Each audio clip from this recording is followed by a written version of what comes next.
जस्तो आयो त्यस्तै हजुरहरूलाई प्रस्तुत गरिहाले। अब केटाकेटीहरूले आफ्नो रहर पुरा गर्नको लागि खोलेको च्यानल हो, सब्सक्राइब चाहिँ गरिदिनु होला, धर्म हुन्छ। ला मन्जन नै सक्यो। कस्तो खालको दिन आयो भनेको के। त्यसै त महिनामा काम नचलेर यहाँ 1 रुपियाँ पैसा छैन, त्यसैमाथि मन्जन सकिन्छ भन्दै मेरो मिनी ब्लगमा सबैजनालाई स्वागत गर्दै आजको दिन यसरी सुरुवात हुन्छ। मैले चाहिँ यो पिगी ब्याङ्क ट्याक्क फुटालेर 50 रुपियाँ दिराम लिएर मैले चाहिँ जुसहरू केही कफीहरू किन्छु भनेर चाहिँ 50 रुपियाँ गोजीमा हालेर अब दोकान जान तयारीमा टक्क निलो कोटसँग झुन्डाएर टक्क यसरी चाहिँ लगाएर म चाहिँ दोकानतिर निस्किन खोज्दैछु। बाहिर भर्खर यसो ढोका खोलेर हेरेको गर्मी चाहिँ ओहो 38 to 40 डिग्री सेल्सियस गर्मी दुबईमा।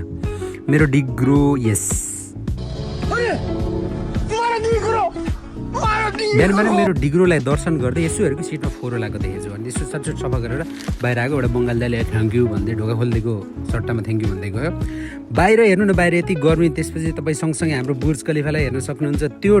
त्यो बुर्ज खलिफाबाट रिफ्लेक्ट भएर घामले चाहिँ मेरो मुखमा जात्रै हानेको थियो। तैपनि यसो कपाल मिलाउँदै बाटोमा टक्क हिँड्दै दोकान अलिकति पर छ। यो घामले गर्दा मलाई एकदमै ग्रोसरीमा गएर चिसो चिज खान मन लाग्यो। त्यहाँबाट ग्रोसरीमा टक टक टक टक टक गर्दै गएँ। ग्रोसरीमा गएर हेरेको सबै आइटम मात्रै आइटम, तर गोजीमा पैसा छैन। तैपनि एउटा सानो 3 रुपियाँको एउटा बनाना मिल्क सेक चाहिँ लिन चाहिँ म बाध्य भएँ।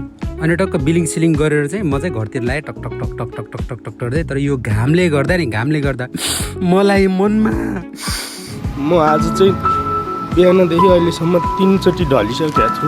एकदम खटाइरहेको छु। त्यो पनि किँडा जला पर्छ त्यसलाई मात्रै खाउँछु। हो यस्तै दुःखहरू सुन्दै मैले चाहिँ एउटा बनाना मिल्क सेक लिएर आएको, टक्क गुट गर्दै खाएँ। त्यसपछि यसो बनानाको मिल्क सेक खाँदा यसो सम्झना आयो कि ओहो आज त मलाई मार्केट जानुपर्छ भन्दै मेरो डिग्रोलाई स्टार्ट गर्न तर्फ लागेँ। त्यसपछि म चाहिँ टक्क अब बाइक स्टार्ट गरेर टक्क जाँदैछु। यो चाहिँ बाइक चाहिँ होइन, बाइक जस्तै हो तर बाइकभन्दा अलिकति कम छैन। बाइकभन्दा चाहिँ कम छैन। यो चाहिँ स्कुटर हो। मैले चाहिँ यताको अलिअलि पैसा तिरेर मैले किनेको थिएँ। तर यहाँ दुबईमा चाहिँ अलिकति आफ्नो सेफ्टीलाई पनि ध्यान दिनुपर्छ। त्यही भएर यो रिफ्लेक्टवाला बेल्ट चाहिँ लगाउन अनिवार्य हुन्छ, आफूलाई पनि सेफ्टी र दुबई पुलिसले हेर्दाखेरि पनि सेफ्टी देखिने चाहिँ एउटा माध्यम हो।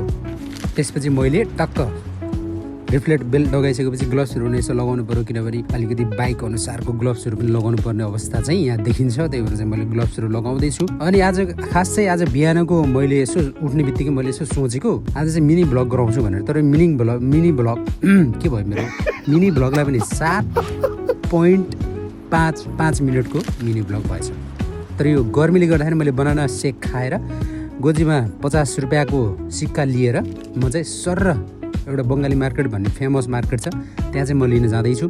बिच बाटोमा आउँदा मैले एकदमै तिर्खा लाग्यो। बनाना सेकले अलिकति तिर्खा नै लाग्छ, अलिकति थाहा भयो कि छ होला हजुरहरूलाई पनि त्यहाँ। तर यहाँ दुबईमा चाहिँ एकदमै पब्लिक वाटर ट्याङ्कहरू हुन्छ। यहाँ चाहिँ तपाईँले जति पनि पानी पिउन सक्नुहुन्छ, लिएर जान सक्नुहुन्छ। नेपाल चाहिँ पठाउन सक्नुहुन्न, तर यहाँ चाहिँ जति पनि पानी पिउन सक्नुहुन्छ। मैले चाहिँ यो पानी 2 गिलास 3 गिलास गुटु गर्दै चिसो पानी है, एकदम चिसो आउँछ। फेरि घाममा टक्क तात्तिँदै हिँडिसकेपछि चिसो पानी चाहिँ टक्क खाएर म चाहिँ फेरि आफ्नो गन्तव्यतिर लाग्यो। अघिको कुरा म कन्टिन्यू गर्छु। बिहान उठ्ने बित्तिकै यसो सोचेँ मिनी भ्लग गराउँछु भनेर। तर मैले मिनी भ्लग भन्दाले पनि मैले त मेरो आफ्नै छुट्टै किसिमको भ्लग गराइसकेको छु। त्यो चाहिँ रहेको छ 7 मिनट 55 सेकेन्डको। तपाईँहरूलाई मन पर्छ पर्दैन हेरिदिनु होला, लाइक सेयर सब्सक्राइब गरिदिनु होला। एज अ एक्टर हाम्रो नेपालको एकदमै नम्बर 1 एक्टर विपिन कार्की सरले भने जस्तो आयो त्यस्तै प्रस्तुत गरेको छु। म केटाकेटी नै हो, तपाईँहरूले सपोर्ट गर्नुपर्छ, माया गर्नुपर्छ भन्दै मेरो यो मिनी भ्लग पोस्ट गर्दैछु। लाइक सेयर सब्सक्राइब गरिदिनु होला मेरो बिग भ्लगलाई। यो चाहिँ हाम्रो एकदमै मेन पोइन्ट भनौँ न, अल्कुच 1 को ठुलो ट्राफिक। यहाँबाट चाहिँ यसरी क्रसिङ भएर म रोडबाट सुरुर जाँदैछु। यो स्कुटीको कुरा गर्नुपर्दा चाहिँ यसको चाहिँ माइलेज भनेको तपाईँको 6 घन्टा चार्ज गर्न लाग्छ होइन। 6 घन्टा चार्ज गरिसकेपछि 45 to 40 किलोमिटर चाहिँ मजाले मेरो 110 किलोको शरीरलाई बोकेर हिँड्ने क्षमता चाहिँ यसले पुऱ्याउँछ। टक्क एकचोटि चार्ज गऱ्यो भने चाहिँ ड्युटी आवत जावत भएन भने चाहिँ मलाई 1 हप्ता चाहिँ यो बङ्गाली मार्केट टु घर टु बङ्गाली मार्केट चाहिँ यसले मजाले गराउँछ। मेरो स्कुटीको चाहिँ ब्याकग्राउन्ड यो हो।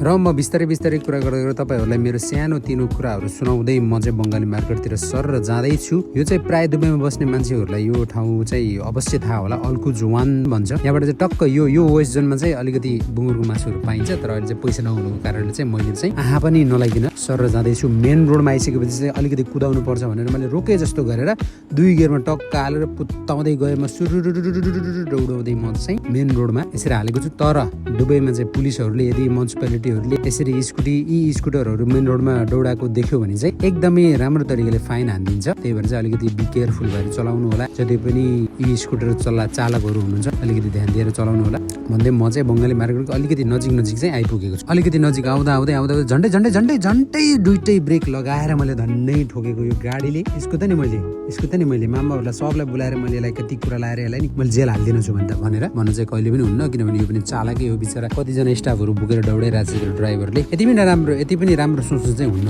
त वास्तवमा भन्यो भने, तर मेरो मन छ नि त, त्यही भएर मैले सोचिदिइहालेँ, तपाईँलाई भनिहालेँ। भन्दै चाहिँ यो रुट चाहिँ बङ्गाली मार्केट जाँदा चाहिँ यो रोडमा चाहिँ टक्क स्कुटरहरू तपाईँहरू बाइसाइकल भयो, स्कुटर भयो, सानो ठुलो स्कुटरहरू चाहिँ तपाईँले लिएर हिँड्न सक्नुहुन्छ। यो चाहिँ छुट्टै बाइक स्कुटीहरूको लागि मात्रै बनाएको रुट हो। यो चाहिँ कुरा गर्दै हामी हाम्रो गन्तव्यतिर पनि आइपुगेको रहेछौँ। मैले कति कुराहरू भन्नुपर्ने थियो तपाईँहरूलाई, तर मैले आज बताउन सकिनँ किनभने बङ्गाली मार्केट आइसकेको छ। यो पाकिस्तानीहरूले बाटो नछोडेर मैले बल्ल हर्न बजाएर तिनीहरूलाई भाग भने यो चाहिँ हाम्रो बङ्गाली मार्केट हो। यो मार्केटबाट चाहिँ मैले 3 किलो मासु उठाएँ। तर बङ्गाली मार्केट आएको मासु 3 किलो लिएर यसो बसेको त तुरुन्तै टिमुबाट मैले सानो सामानहरू अर्डर गरेको थिएँ।